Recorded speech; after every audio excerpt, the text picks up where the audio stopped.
দীর্ঘদিন ধরে নিঃসন্তান ছিলেন। বারবার চিকিৎসকের শরণাপন্ন হওয়ার পরও সন্তান জন্মদানে ব্যর্থ হচ্ছিলেন এই দম্পতি। 1 মাস 7 দিন আগে একসঙ্গে 5 সন্তানের জন্ম দেন তারা। চিকিৎসকের পরামর্শে ইউটেরাইন ইনসেমিনেশন পদ্ধতি ব্যবহার করে 3 মেয়ে 2 ছেলের জন্ম দেওয়া হয়। জন্মের পর থেকেই নগরীর পার্কভিউ হাসপাতালে ডাক্তারদের নিবিড় পরিচর্যা কেন্দ্রে চিকিৎসাধীন ছিল শিশুগুলো। একসঙ্গে 5 শিশুর জন্ম যেমন ব্যতিক্রম, তেমনি সুস্থভাবে প্রত্যেকটি শিশু বাবা মার হাতে তুলে দেওয়া ছিল অনেক চ্যালেঞ্জিং, জানান চিকিৎসকরা। 3টা আমরা অহরহ পাই, 4টেও পাই, কিন্তু 5টা এইবারেই প্রথম। আজকে 1 মাস দীর্ঘ 7 দিন পরে বাচ্চাগুলোকে ওরা মায়ের কোলে দিতে পারছে। আজকে ডিসচার্জ মানে আমরা এখানে শেষ না, পারবি যাতে আমরা ইনশাল্লাহ সাধ্যের মধ্যে চেষ্টা করবো যে বাচ্চাগুলিকে সার্বিক সেবা ট্রিটমেন্ট দেওয়া যায়। এনি আক্তারের স্বামী সাতকানিয়ায় ক্ষুদ্র ব্যবসা করেন। নির্ময়ের হওয়ায় সন্তানদের চিকিৎসা খরচ বহন করা কিছুটা চিন্তার কারণ ছিল। তবে হাসপাতাল কর্তৃপক্ষের সহায়তার কারণে 5 সন্তান সুস্থ অবস্থায় বাসায় নিয়ে যেতে পেরে খুশি পরিবারের সদস্যরা।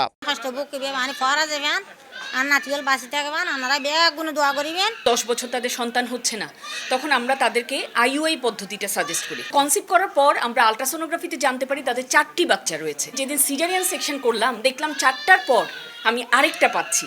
ভারতীয় আধিপত্যবাদের বিরুদ্ধে সবসময় সোচ্চার থাকা শহীদ শরীফ ওসমান হাদি ও আবরার ফাহাদের নামে 2 সন্তানের নাম রাখা হয়েছে বলে জানান 5 সন্তানের বাবা। এখানে আসার পরে মানে কোনো কিছুতে কথা বলতে হয়নি। আগে আমার বাচ্চাগুলো চিকিৎসা হয়েছে, 2টা ছেলে 3টা মেয়ে, এখন ভালো আছে। মেজর ছেলেটার নাম রাখছি যে শরীফ ওসমান হাদি। 8 ডিসেম্বর রাতে নগরীর পিপলস হাসপাতালে জন্ম হয় নবজাতকদের। এরপর থেকেই নগরীর বেসরকারি পার্কভিউ হাসপাতালে চিকিৎসাধীন ছিল শিশুগুলো।